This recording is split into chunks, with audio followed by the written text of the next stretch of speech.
Assalamualaikum warahmatullahi wabarakatuh.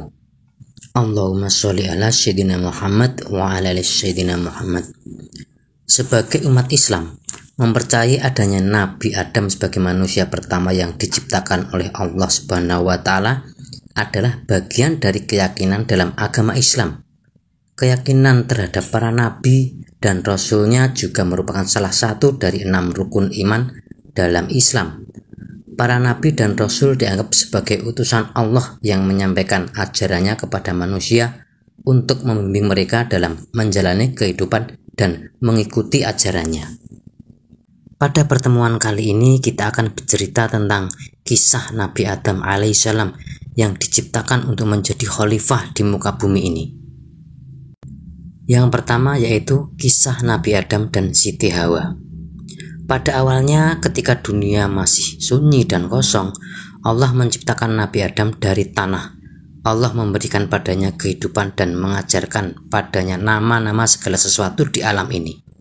Adam tidaklah sendirian, karena Allah menciptakan pasangan sejatinya yaitu Siti Hawa yang diciptakan dari tulang rusuknya.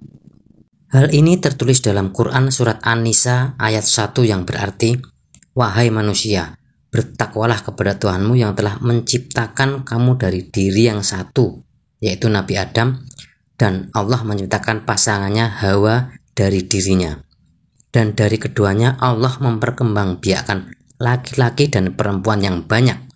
Bertakwalah kepada Allah, dengan namanya kamu saling meminta, dan peliharalah hubungan kekeluargaan. Sesungguhnya Allah selalu menjaga dan mengawasimu." Kemudian Adam dan Hawa tinggal di surga, tempat yang indah dan penuh kenikmatan. Mereka bebas memakan buah-buah yang ada di surga, kecuali satu pohon, yaitu pohon pengetahuan baik dan buruk.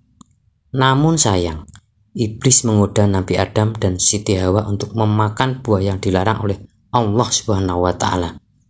Iblis mengatakan bahwa buah tersebut dapat mengubah mereka menjadi malaikat dan bisa hidup kekal di surga. Akibatnya, mereka terpaksa diusir dari surga dan diturunkan ke bumi dan dipisahkan. Seperti ditulis dalam Quran surat Al-Baqarah ayat 36 yang berarti, "Lalu setan memperdayakan keduanya dari surga sehingga keduanya dikeluarkan dari segala kenikmatan ketika keduanya di sana. Dan kami berfirman, turunlah kamu, sebagian kamu menjadi musuh bagi yang lain, dan bagi kamu ada tempat tinggal dan kesenangan di bumi sampai waktu yang ditentukan." Namun sebelum itu, Nabi Adam dan Siti Hawa memohon ampun kepada Allah seraya bertaubat atas dosa yang dilakukannya. Hal ini tertulis dalam Quran surat Al-A'raf ayat 23 yang artinya, keduanya berkata, "Ya Tuhan kami telah mendolimi diri kami sendiri. Jika Engkau tidak mengampuni kami dan memberi rahmat kepada kami, niscaya kami termasuk orang-orang yang rugi." Yang kedua yaitu kisah Nabi Adam dan Iblis. Sebelum membisikkan godaan kepada Nabi Adam dan Siti Hawa, Iblis atau setan diyakini telah menunjukkan sifat sombong dan enggan tunduk pada perintah Allah untuk bersujud kepada Nabi Adam. Sikap sombong ini merupakan salah satu alasan mengapa iblis kemudian menjadi musuh manusia dan berusaha untuk menggoda Nabi Adam dan Siti Hawa. Iblis mengklaim bahwa ia lebih mulia daripada Nabi Adam karena ia diciptakan dari api, sementara Nabi Adam diciptakan dari tanah. Namun perbedaan material penciptaan bukanlah dasar yang sah untuk merasa lebih mulia. Sikap sombong iblis dan penolakannya untuk tunduk kepada perintah Allah merupakan pelanggaran yang serius terhadap ketundukan yang diperlukan dari makhluknya. Allah Subhanahu wa taala pun mengusir iblis dari surganya sesuai dalam Quran surat Al-A'raf ayat 18 yang artinya, "Keluarlah kamu dari sana," yaitu surga, dalam keadaan terhina dan terusir.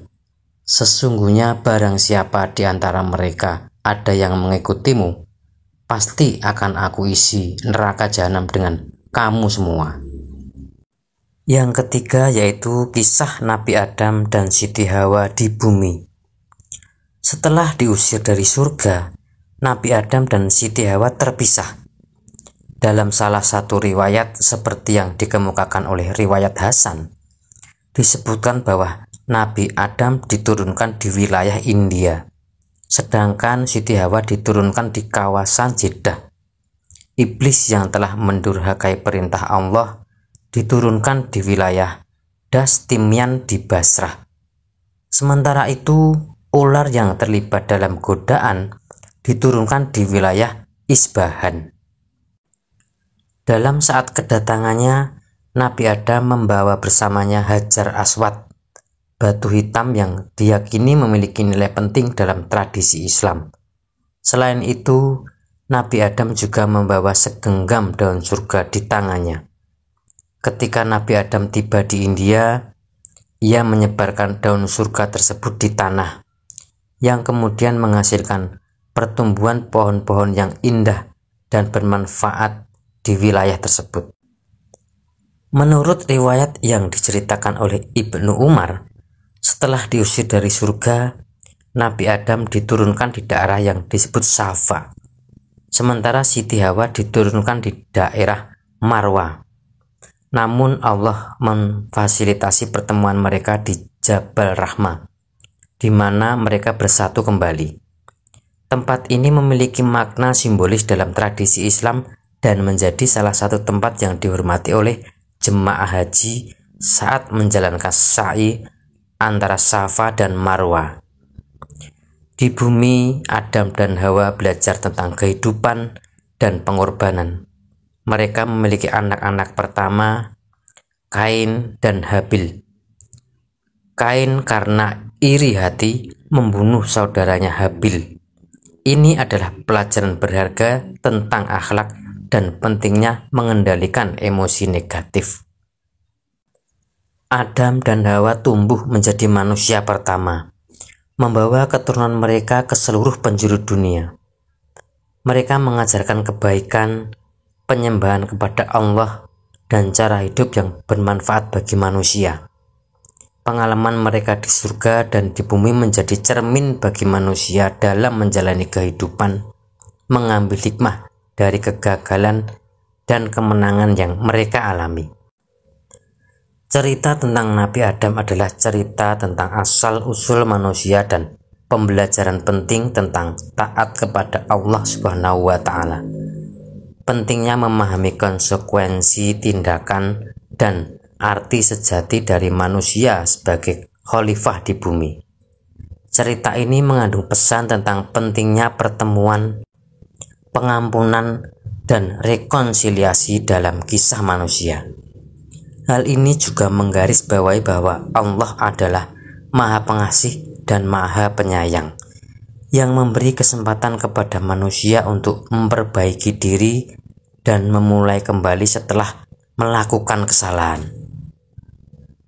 Semoga bermanfaat. Wassalamualaikum warahmatullahi wabarakatuh. Allahumma sholli ala sayyidina Muhammad wa ala ali sayyidina Muhammad.